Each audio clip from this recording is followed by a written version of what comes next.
Hello YouTube and fellow resellers, my name's Kevin, the Stoic Reseller, and I guess I'm still alive. Yeah, sorry for the non-existing videos I've done the last couple weeks. I've been still been in contact with a few of, like Jeff and Darth Thrifter and Prima. I've been snooping around the lives here and there. But what you guys got to realize is I had to go to town for a couple weeks for my job. I was doing some training. I was training a new person. I was in Montana, and it was quite the experience. If you guys get the opportunity, if you do have a job, or even if you're trying to figure out how to source and do better, I recommend just traveling. Think of it as an investment of time to better yourself. And to be honest with you, the company paid a lot of money to really do a lot of this stuff. They paid for the hotel, the planes. I had a per diem card. They also, for my position anyways, with this company, it's not really something that exists for my position to be traveling. So they had to figure stuff out, because they also agreed to pay me additional, and we had to figure out what that additional is going to be. So, man, it is absolutely loud. But anyways, guys, yeah, it's that's where I've been the last 2 weeks. I'm still alive. I haven't quit. I'm still doing eBay. Fortunately, my wife's working for me, so we had some struggles. There was a lot that we had to do to figure out in the short term, and included with all the traveling, the struggles with the eBay, making sure that I fortunately had a plan a 3-day thrift trip prior to them sending me out, which wasn't planned to be sent out afterwards. So it was different, and but yeah, it was really fun. The other problem I had, and I don't know if you can see it on the screen. I'm not going to bring this that close to my face. Is I actually had a really bad sinus infection for nearly the entire 2 weeks that I was in Montana. And I don't know if anyone's ever flown with a sinus infection, but that really sucks. And so I had hardly any energy. And just for curiosity's sake, my hours were from like 8 to whenever the heck the last person was done, and then we left. So there were times I wasn't getting out until 6:30, 7 o'clock, and so I just didn't have energy to do anything. I'd go home to the hotel, do my eBay stuff, talk to the wife, play the video game. I bought a whole new laptop in anticipation of this. It was a very short notice, but it is what it is. It was definitely an experience. As with most people, you should definitely learn from every experience that you have. If you can hear, my son's ahead of me here. He's driving his scooter. It's not a scooter, that's his Jeep. He calls it his Jeep. But anyways, it's yeah, I learned a lot of stuff. Got to meet some really cool people, a whole new team, see how operations are done in a completely different location. So if you do have a job and a career, and you're valued enough in that job and career that they're willing to send you places to train, take that opportunity.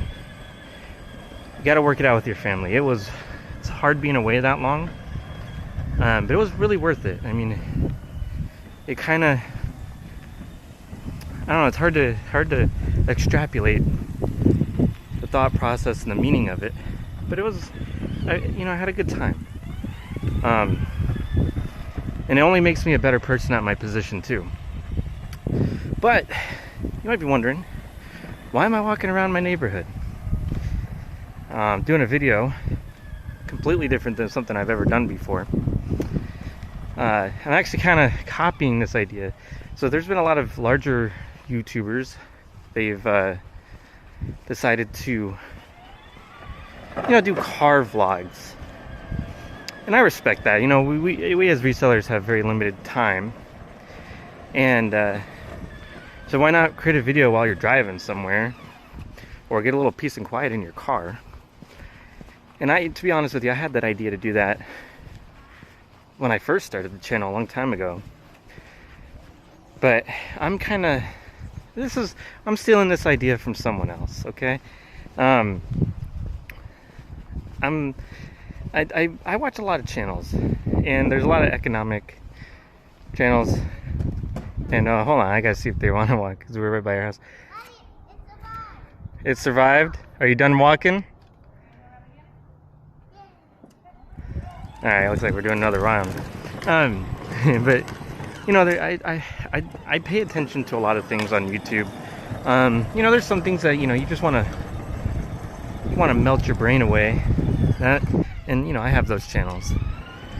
But I also pay real close attention to markets, economies, a lot of resellers, as I think most people do. But I think the really big thing a lot of people lose sight of is having the understanding that you can't have a closed-minded personality, or mentality, I guess would be the better way of saying that. You have to at least be aware of what's happening. You don't have to partake.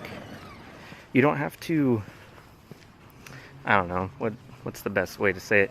You don't have to be transactional in the chaos that is the world we live in.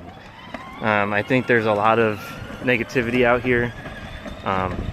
There's a lot of nonsense, let's put it that way. There's a lot of ignorance and lack of understanding, and you don't have to partake in that. You don't have to get frustrated with it. You can that guy literally scared the shit out of me. But you can just be aware of it, because the world we live in is forever changing, and it's changing every day. So what this is, the reason I'm walking around out here in the sun, doing probably what not very many of us do, is I want to do this vlog. I'm copying this from one of the channels. He walks around neighborhoods, talks about economic situations, and he used to be a realtor, so he talks a lot about the realty of the area that he's walking around.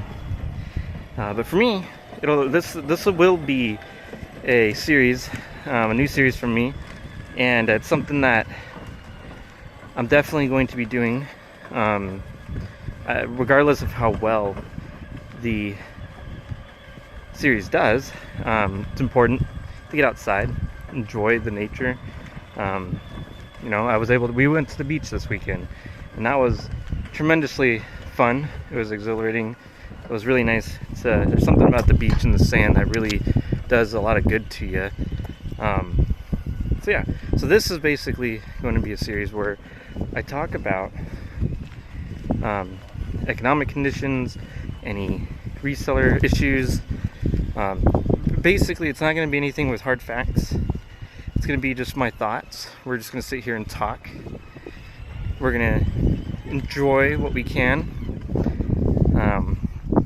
But yeah, it's basically just me, vlogging, I guess. I don't know. But it's more or less a journal, and to bring back the beginnings of my channel. It's the Stoicism, and it's important. The Stoics have a very high emphasis on journaling, having a diary basically, and this is gonna be my version of it, which is may or may not be the intended purpose, but like I said, the world's ever changing, and I think people have people of the Stoic faith or philosophy. I think it's important to realize that we have all of different understandings of how this is all done, and this is mine. So today's topic is economic uncertainties. How's it going? Specifically when it comes to the markets, I think right now there's a lot of people that just don't know what to think, right? Is the economy good? Is the economy bad? If you're in the know, or you at least have a general understanding, I think you understand the economy's in a weird place. Inflation is kind of really hit hard. There's a lot of people that just don't, they're just in a rough place. And, you know, that's okay. And, but I don't think that means that the world's coming to an end. There's a lot of people out there, there's a lot of negativity, let's put it that way. There's even a lot of negativity in the eBay and resale community, right? There's I mean, I'm not calling out anyone specifically, but we all should have a little bit more positivity in this what we do, because if we're all negative all the time, right? What's the point of doing this? The whole reason we did this was to be a positive, right? To be our own boss. Right? To make our own decisions, to do this as the way we intend to do it. And, you know, we all do it a different way. That's the intention, right? But that inherently was a positive. So why are we making this a negative? The negative is what it is, right, guys? So, hold on, we're back at the place. Are you guys done? Yeah. All right, I'm gonna do one more round. So yeah, guys, so it is, you guys just have to pay attention, right? What you got to remind yourself sometimes, what did you do this for? Why are you watching me? Why are you watching other people? Whether positive or negative, you have to really start thinking to yourself, why? You know, if you're really down in the dumps about this stuff, is that how you felt when you first started? Because I can tell you, when I made my first sale, it was all over from there. And I'm still like that, man. Like, as hard as it is to have scaled my business to what it was now, and mind you, it's been really challenging because not being able to source the last 2 weeks, you know, not being home to create listings. So my wife's been kind of creating faux titles, and oh, my son's running up on me here. Faux titles and adding the pictures as it comes. I think it's really important to understand that you gotta find what makes it work. But we've only been listing about 13 items a day, down from 24. And tomorrow's video, you'll see, I'll have some insights into how the business is running. But you'll see. What? Huh? It's my stuff. What? What stuff? Anyways, so you guys have to think. It's like, you know, you'll see the impacts of that, right? And it's truly been somewhat amazing that sales have been not as bad as I thought they'd be. Let's put it that way. Like, sales have been pretty strong. And, you know, when we were doing 24 items a day, to bring back like that first sell feeling, right? It was excellent. It was like on steroids, right? When you do 24 items a day, and like at the quality that we were doing, we were getting like 18 to 20 sales a day between Poshmark and eBay. And like, that feeling's exhilarating. And, you know, so to kind of bring back the economic negativity and how people are feeling, I don't know if it really matters, guys. You know, you really have to feel it out for yourself, and have an understanding of what a down economy would mean. You know, there's a lot of people out here in terms of, is the economy going to be as bad as it was like 2008 status? Is it going to be worse? And what I don't understand is people tend to forget that when the economy does finally face the negative effects of what the government has been doing,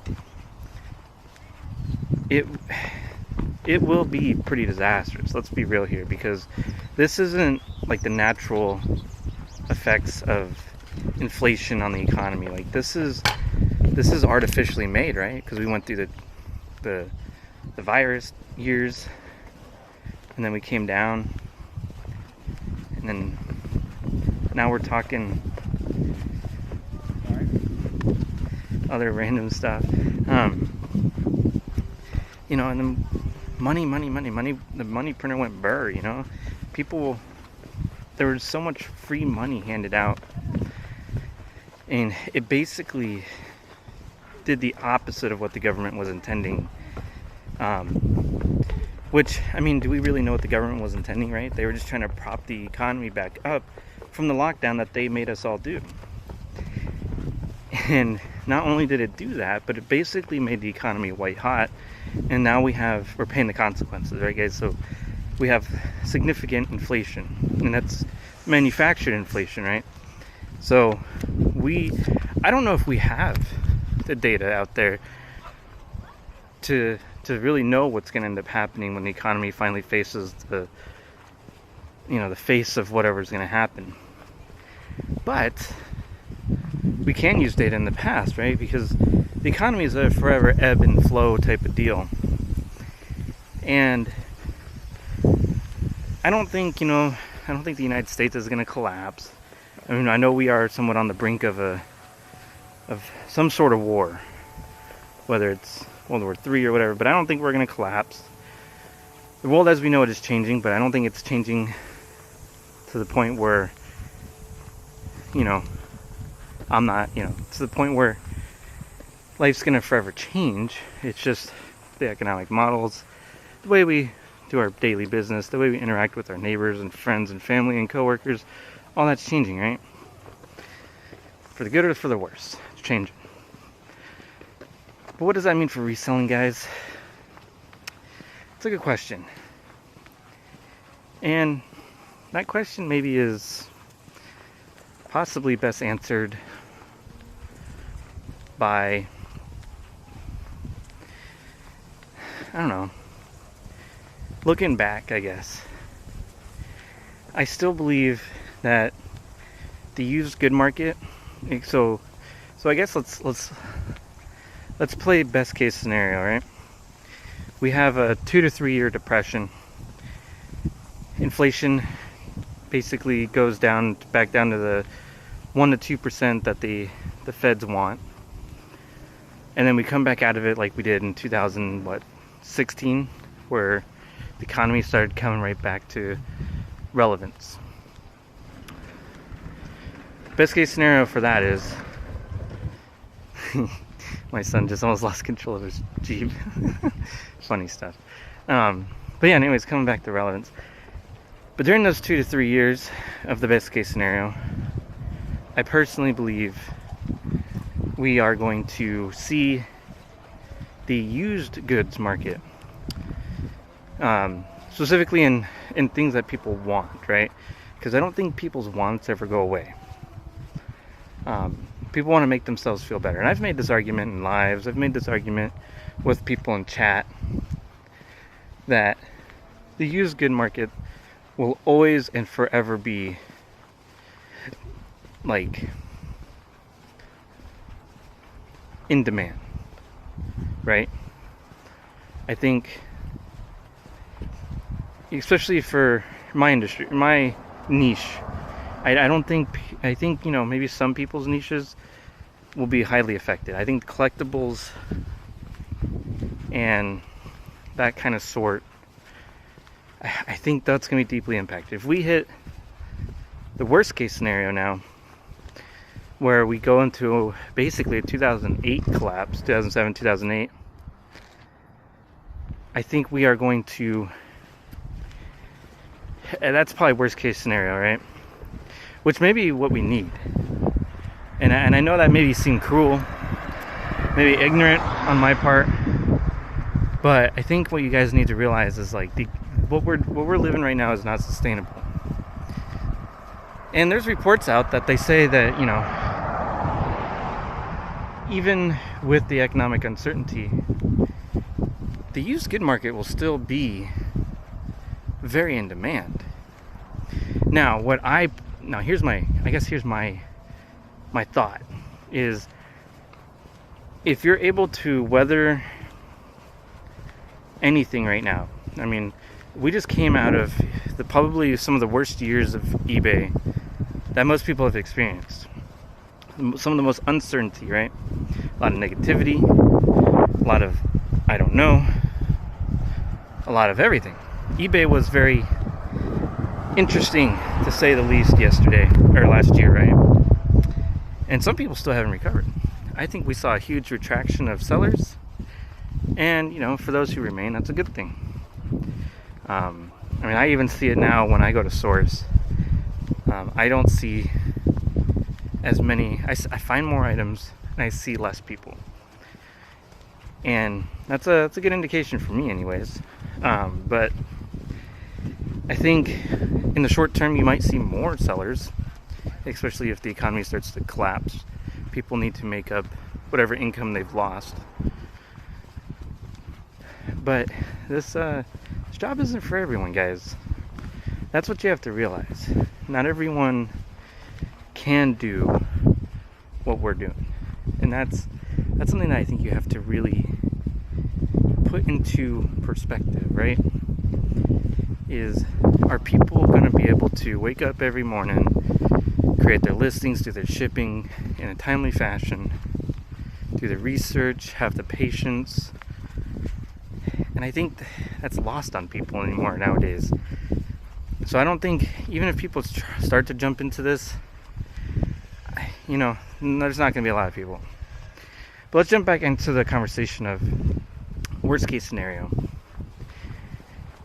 What I see is my store and the way I operate won't change. I still foresee my ability to thrive and hit all economic and financial goals that I have for the business. The only difference that I see is going to be maybe a higher focus on quality of items over quantity of items. And what I mean by that is, so there's certain brands right now that I pick up only at a certain price point. And what I'm trying to infer on that is, there are some items I pick up only to serve a certain purpose, and that's to bring my buy costs lower. And they sell, but they sell for under $20. Now, what's to be seen is if the economy hits a real disastrous situation, will those items even sell? Because now we're thinking about items that need to be reduced in price. Because during these down times, you can't command high prices. Now, there's going to be brands that are just always going to command a higher price. And those brands will present themselves when they come up. And those will be the brands that you always keep the prices up on. But there are going to be brands, like, I'll give you an example. Something I foresee happening in the short term, or maybe even in the long term.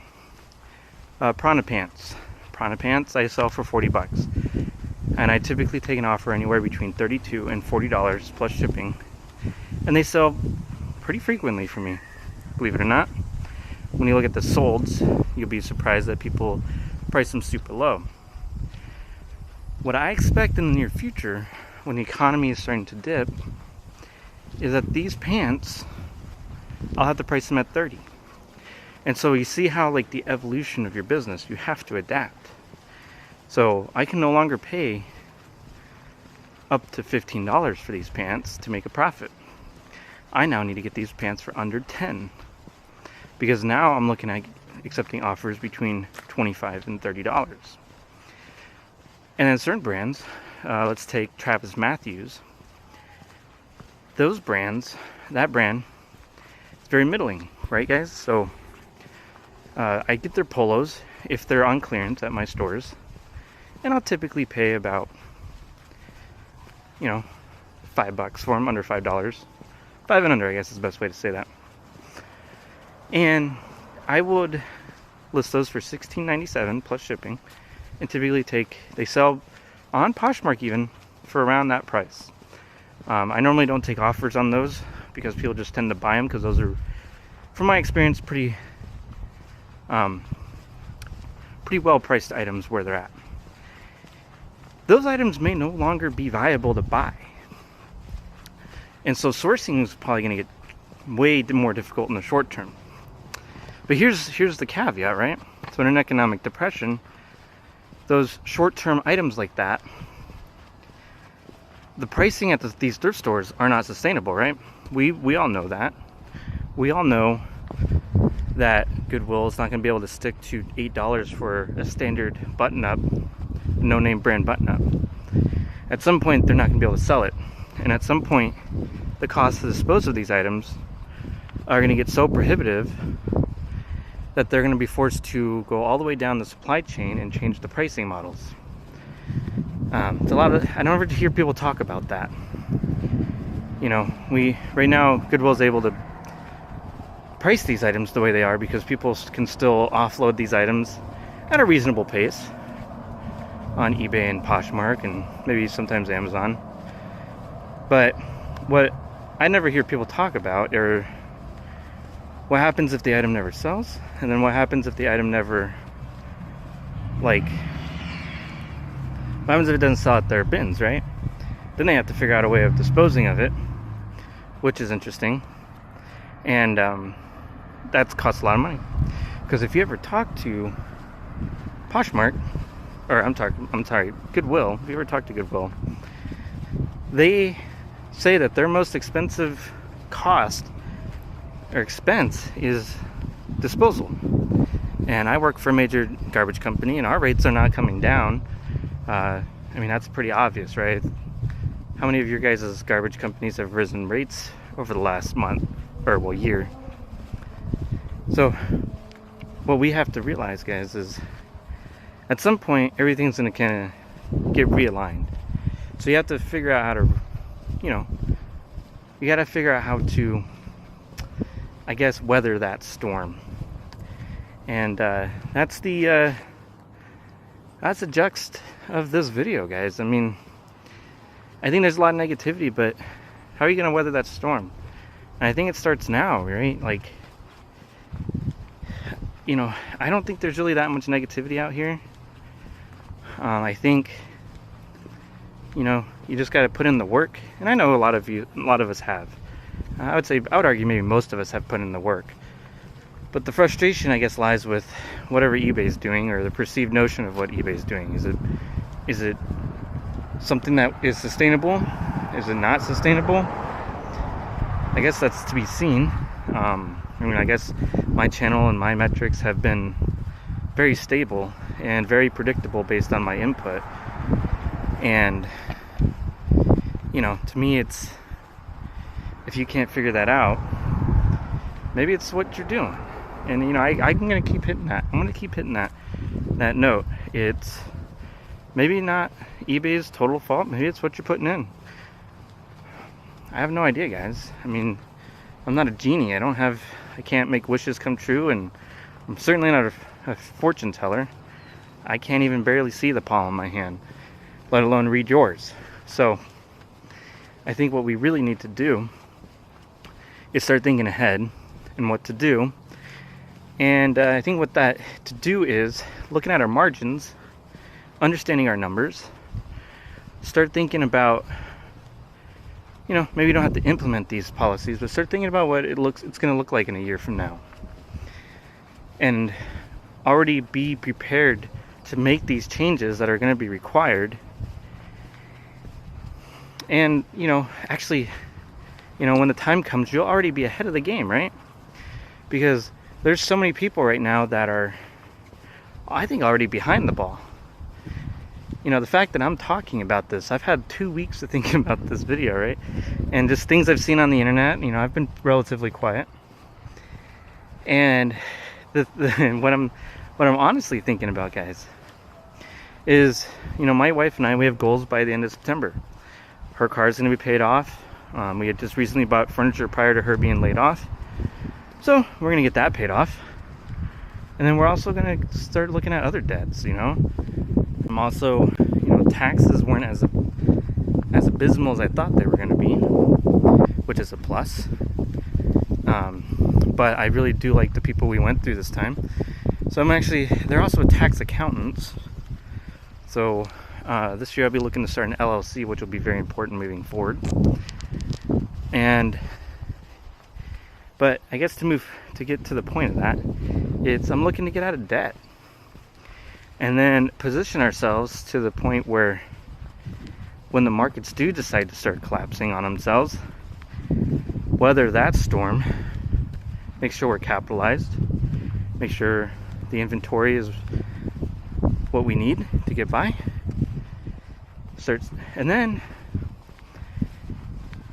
look to buy a house. Because I think you guys, most of you, you know, especially if you're in the business for yourself, understand how expensive everything is. And houses still tend to be the most expensive item to own at the moment, simply because of interest rates. But there was a report that came out, and I don't have the report, nor do I have it available to share with you guys.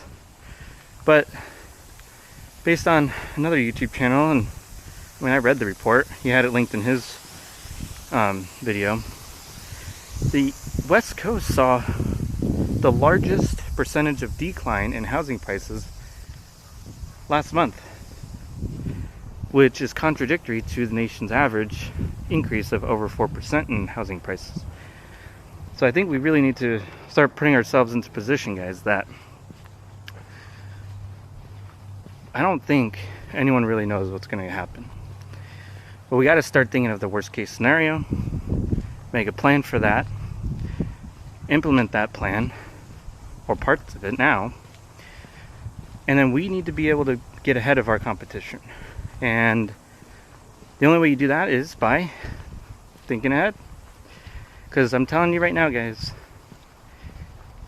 if you're caught with your pants down and your ass out, someone's going to clap them cheeks. And it ain't going to be the person you want to clap them. But anyways, guys, I'm back. Didn't go anywhere. Tomorrow I'm going to share my video of my store statistics and my sales, of course.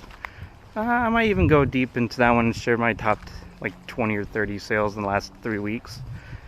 But yeah, if you're new here, make sure to hit that like and subscribe. If you've listened this far, comment below. Let me know what your biggest thing is. What is the one thing that you're the most worried about? Let me know, because I would like to know. My biggest worry is that a lot of what people are speculating in terms of the fall of the U.S. and the brink of World War III, basically the world insecurity is actually true. That's my biggest concern. So let me know yours down in the comments section. Remember to hit that like, subscribe, comment below, and never forget to rule the day, guys.